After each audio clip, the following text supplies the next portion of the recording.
Fala Vasos, como é que vocês estão? Miguel Silva aqui, sejam bem-vindos a mais um vídeo. E hoje eu quero trazer vocês para uma reflexão bastante importante. E fica aqui também um alerta que eu vejo que acontece na vida de muitas pessoas. Onde eu nasci era uma comunidade carente e nós moramos em diversos bairros periféricos, onde nós estávamos habituados à violência constante. E era muito comum de nós ouvirmos de pessoas da vizinhança, porque eu tenho 6 irmãos, meus pais tinham filhos, né? E devido a gente pequeno andar no meio da rua, tal, brincar ali o tempo inteiro, era normal ser influenciado por alguns comportamentos dos malandrinhos, né? E às vezes a gente queria andar igual os camaradas, mas nós éramos pequenos, 10, 12, 13 anos no máximo isso. E era muito comum de nós ouvirmos de pessoas que tinham uma criação mais correta dos filhos. Não que os meus pais faltassem com a criação correta, pelo contrário, desde cedo era muito rigoroso, dentro da igreja e tal. Mas era muito comum de algumas pessoas se achar no direito de olhar para a nossa situação, pela nossa condição, pela nossa forma de se expressar e olhar para os filhos delas, pelas condições que elas também não tinham, mas tinham um pouco mais de condições que a gente, elas viraram e falar as seguintes palavras. Tá vendo esses piá aí? Aqui no sul a gente chama de piá, mas no Nordeste são meninos, guris, as crianças. Viravam, né, para os meus pais, ou viravam para outras pessoas, ou até mesmo falavam diretamente pra gente. Ó, tá vendo esses meninos aí? Rapaz, eu acredito que todos eles não chegam aos 20 anos.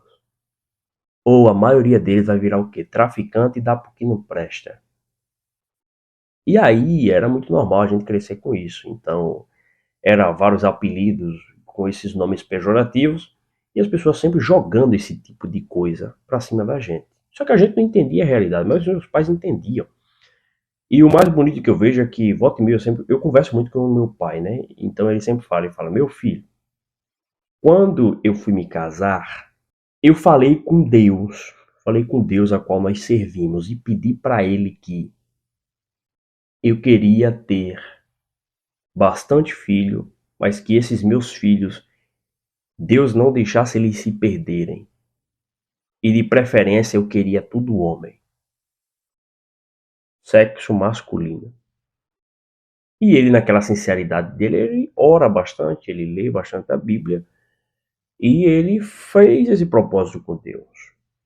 E segundo o que ele relata, Deus falou com ele, através de alguém, dizendo que dos teus filhos eu vou cuidar. E ele casou com a minha mãe e não evitou, então veio todos nós. E ele sempre teve essa convicção de que Deus ia cuidar da gente. Só que uma coisa é você receber de fato essa afirmação, ter essa convicção, ter essa fé, e você acreditar que isso vai acontecer realmente. E outra coisa é você estar em uma realidade a qual aponta para o contrário disso. E por que eu digo isso? Porque se você está em um lugar que vale a pena ser desonesto, você é estimulado a ser desonesto.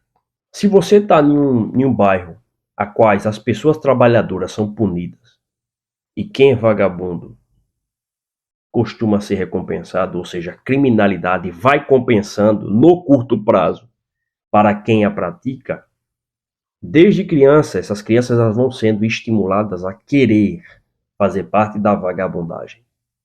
Porque está valendo a pena. Mas o jovem ele não tem essa capacidade de raciocinar e pensar a longo prazo, na maioria dos casos. Então, nós crescemos junto com isso e ouvíamos muito esses relatos, né? Esse teu filho aí vai dar tudo para traficante, tudo para bandido. E o que eu mais sou grato a Deus é que, realmente, quando nós fomos crescendo, nós tivemos várias experiências, né, com essas pessoas, tal, e devido à criminalidade, aprendemos a pegar a malícia da vida, né? Aprendemos a entender como que os camaradas falam, a entrar no ambiente e perceber que não está nada legal, a andar no meio da rua sem estar muito distraído, olhando para um lado, para o outro, ou fingindo que está doido, parando de encarar as pessoas. Por quê? Algumas diferenças culturais que às vezes as pessoas não percebem, mas, por exemplo, o sul do Brasil ele é diferente do restante do Brasil, no quesito de que, por exemplo, são várias culturas, né? Mas, por exemplo, no Nordeste, se você está passando na rua e tem um cara que ele é do movimento e você dá uma encarada nele, provavelmente vai dar ruim para você. Não só no Nordeste, mas Rio de Janeiro, outras regiões Centro-Oeste, porque os caras não gostam de quem o encara. Só que no Nordeste é assim, você passa na rua, tem uma pessoa que você nem conhece, nunca nem viu. Você só olhou pro cara, olhou para ele e muitas vezes encarou o cara, e às vezes as pessoas têm esse costume de encarar, provavelmente o cara vai querer tirar satisfação com você, entendeu? E aí quando você vive numa comunidade dessa, você aprende a que não fique encarando ninguém, principalmente quem você não conhece, e principalmente mulher de alguém, porque existe uma grande possibilidade desse cara interpretar que você está querendo arrumar confusão com ele, da cabeça dele, do ambiente a qual ele vive, quando alguém o encara porque alguém quer brigar com ele, e esse cara vai querer tirar satisfação com você, e você vai pegar em problema. Outra coisa, principalmente para quem é brasileiro, não ande demonstrando que você está com celular. Isso é no Brasil inteiro, né? Não ande mexendo no celular. Só que é mais comum aqui no sul, você vê as pessoas andando, mesmo em locais um pouco mais perigosos, mas pessoas andando com o celular normal, tá? Às vezes mostrando que está com o celular. Só que existem algumas regiões que você não pode nem demonstrar que você tem um celular. E por eu vir dessa realidade, você aprende alguns macetes que, se você levar para a vida, você pode se beneficiar e muito. Por exemplo, tá vendo isso aqui? Eu sempre brinco dizendo que esse aqui é o do ladrão, mas se o ladrão me pegar com isso aqui, é capaz de ele me dar uma surra e eu pegar em problema gigante. Mas por quê? Porque quando você vem de algumas regiões, você aprende a se adaptar àquela região e a sobreviver àquela região. Em algumas regiões, você andar com celular bom é sinal de que você vai ser assaltado. Então, você já sabendo que você pode sair na rua, e isso não é normal, mas é a nossa realidade. Você pode sair na rua e você pode sofrer sanções, né, de pessoas que estão dispostas a tudo para tomar o que é seu, você vai ter que se prevenir. E uma delas é aprender a sobreviver no meio da rua. Por exemplo, tem realidade, principalmente do restante do Brasil, que uma criança ela vai ter que andar com alguma coisa dentro da mochila, porque se alguém vir mexer com ela, ela vai ter que se defender. Essa é a realidade. E às vezes as pessoas não têm acesso à realidade, mas eu falo porque eu já vivi essa experiência. Você vai ter que aprender a se defender desde cedo, senão você pode ser machucado, e mesmo você sendo criança. Então é preciso você aprender a lidar com todas essas coisas. E aí, nós ouvíamos muito dizendo, nós temos meninos aí, vai ser tudo bandido, traficante. E aí você vê como é que Deus trabalha, né? Nós começamos a crescer, nos desenvolver, e quando nós chegamos ali, nossos 13 e meu irmão mais velho com 14 anos, Deus colocou um desejo no coração do meu pai, e meu pai acabou vindo para aqui para o sul do Brasil, e nós saímos daquela realidade. Nós viemos com a cara e com a coragem e tal, e meu pai trabalhou bastante e trouxe toda a nossa família. Viemos morar num barraco de madeira, literalmente. Um barraco de madeira mesmo. Né? 4 pedaços de madeira, para quem conheceu aqui sabe. Era 4 pedaços de madeira, uma telha brasileira e um sofá que a gente sentava. Ele arriava, né? Ele caía todo, porque era cheio de buraco. E 7 pessoas dentro de uma casa. E, cara, eu não sei nem o comprimento, mas era muito pequeno. A gente dormia tudo amontoado um em cima do outro, e aqui no Paraná faz muito frio. Então era um frio, fazia muito mais frio que hoje. Tinha dia de fazer frio que a mão da gente ficava totalmente dormente de tanto frio. E nós viemos para cá sem conhecer praticamente ninguém. Meu pai conhecia pouquíssimas pessoas que deram oportunidade para eles, por isso ficam aqui outra lição. É bom ter amigos. E aí ele começou trabalhando bastante e Deus começou a trabalhar na nossa vida. E mudou a nossa realidade e vem mudando a nossa realidade. E ele sozinho, junto da nossa família, trabalhando, as coisas começaram a acontecer. Mas nós olhamos para trás hoje e nós vemos que existem algumas pessoas que elas não param para pensar que quanto mais ela fala da vida dos outros, aquelas coisas que elas estão falando, em algum lugar está sendo anotado. E aquelas coisas que elas estão falando volta na vida delas como se fosse uma espada afiada e cuja cobrança dessa espada ela é infinita vezes maior do que aquilo que foi proferido. É como se fosse uma semente que você lança em um campo e você vai colher tudo aquilo. Isso é bíblico, né? O que você plantar aqui, você vai colher. E aí hoje eu olho não com soberba, nem com sensação de superioridade, mas eu olho com compaixão no coração para a realidade de muitas dessas pessoas que falavam isso. Quando você vê hoje e você acessa a rede social dos filhos dessas pessoas, acessa para poder saber como é que essas pessoas estão. Você vê que aquilo a qual elas projetavam em cima de mim, dos meus irmãos, da minha família, aconteceram com os filhos dela. Outras não estão mais com seus filhos, não estão mais com seus esposos, não estão mais com seus casamentos, devido àquela realidade. Eu acredito que, se não fosse a misericórdia de Deus na minha e na vida da minha família, nós estaríamos tendo aquele destino, ou um pouco menos, né? Mas você vê que é algo cruel. E a maior lição que eu aprendi justamente a respeito disso é que, se você tem filho, ou se você quer falar acerca da situação de alguém, tome cuidado, velho. Tome cuidado, porque, na minha experiência, pouca experiência de um jovem, as pessoas que eu vi apontando o dedo para o filho de alguém falando, tá vendo isso aí? Ó? Vai ser um derrotado. Tá vendo esse cara, tá vendo esse espiar, vai ser tudo traficante, bandido, vai dar para um que não presta. A realidade é que essas mesmas pessoas, lá na frente, elas se deram muito mal. Porque elas fizeram pré-julgamento. Porque elas fizeram julgamento. E só quem pode julgar o futuro de alguém é Deus, velho. Nós julgamos comportamentos, nós condenamos atitudes.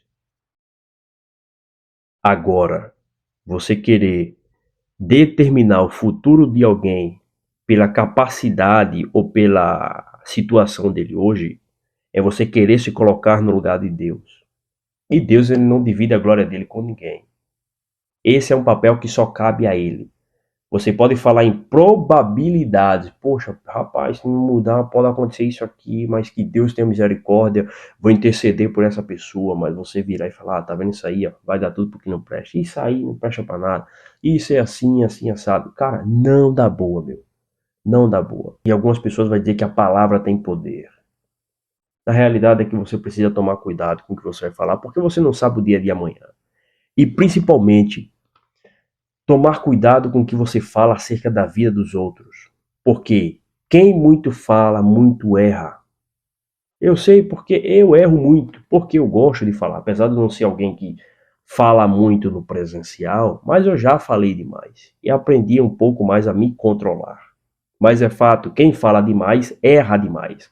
Só que quem não fala não é ouvido. Então você precisa o quê? Da sabedoria. É preciso você saber os momentos em que você vai falar e o momento que você vai ficar calado. E é praticamente unânime a conclusão que nós chegamos de que não é direito seu falar da vida de ninguém e nem lançar um julgamento sobre a vida de ninguém. E que saiba que se você faz isso, e principalmente tem gente que gosta de fazer isso com os próprios parentes, com os próprios filhos. Pai que fala, esse meu filho não é um azarado, esse meu filho vai servir porque não presta, esse meu filho só dá trabalho, vai se quebrar todinho. Cara, não faz isso não. Porque esse teu filho, ele pode te surpreender. Ou às vezes ele pode começar a acreditar nessa asneira que você está falando, nessa loucura, porque isso aí é loucura. Ele pode acreditar, começar a crer nisso e gerar comportamentos devido a esse gatilho que você plantou na cabeça dele. E um autor que vai falar muito sobre isso é Augusto Cury. Ele fala muito acerca disso, porque quando você é criança, você é igual uma esponja, você absorve tudo. E aí se teu pai, tua mãe ou alguém do teu convívio começa a falar pra você, você é burro, você não presta pra nada, você é uma criança defeituosa, você começa a falar isso, a criança ela passa a condicionar. Essas informações que ela ouve vai entrando no cérebro e no subconsciente dela. E aí isso aí vai fazendo parte do caráter dela e ela vai repetindo isso aí. E vai repetindo, realmente eu não sirvo pra isso, eu não sei, eu não aprendo, eu não faço acontecer. eu vivo dessa forma, e aí quando cresce vira um adulto que cheio de crença limitante e acaba vivendo de acordo com essas crenças que ele adquiriu na infância. Então, fica a lição. Não jogue praga na vida de ninguém. Pare, resista à tentação de querer meter a língua na vida das pessoas. Você não tem nada a ver com a vida de ninguém. Faça o seu, meu irmão. Faça o seu. Se você tem tempo para estar falando da vida dos outros, significa que você não está fazendo aquilo que tem que ser feito para você mudar de realidade. É a mesma coisa, se você está na rede social o tempo inteiro, significa que você está tirando o tempo de você estar lendo, de você estar estudando, de você estar trabalhando, de você estar produzindo, de você estar investindo na sua família para dar à rede social, para dar e cuidar da vida dos outros. É questão de lógica, é fazer um cálculo e você vai ver que é isso. Então, às vezes o pessoal fala, eu não tenho tempo de fazer as coisas. Não, na realidade você tem tempo, só que você não está priorizando fazer aquilo que tem que ser feito, ou seja, cuidar da sua vida. Então, quando eu comecei a olhar para trás, eu comecei a ver o exemplo dessas pessoas, e aí depois as pessoas às vezes vêm dar até depoimento, falando, poxa, eu vi vocês crescer, e vocês aqui pequenos. Só que às vezes você lembra que foram essas mesmas pessoas que falaram que você ia dar para o que não presta. Só que você não vai odiar essas pessoas. Pelo contrário, você vai o quê? Clamar a Deus pela vida delas, para que Deus interceda na vida dela e dos filhos dela. E cause uma transformação. Porque se você não perdoa, você se torna escravo daquele sentimento. E o prejudicado não é o outro que você não perdoou, é você mesmo. Isso é estudo científico, isso é fato, tá? Isso também está na Bíblia. Então, aprenda a se controlar. Aprenda a projetar o bem sobre a vida das pessoas. A dizer, que Deus tenha misericórdia, que Deus interceda na vida dessa pessoa. Que essa pessoa consiga mudar e seja um grande vaso na mão de Deus. Ok? Então, muito obrigado por você ter assistido até aqui. Se inscreva no canal, deixa o seu like. Se você quiser adquirir esse livro, vou deixar o link para você aqui na descrição. Muito obrigado a você que chegou até aqui nesse vídeo. Se inscreva no canal, deixa o seu like. E até o próximo vídeo. Tamo junto, vá.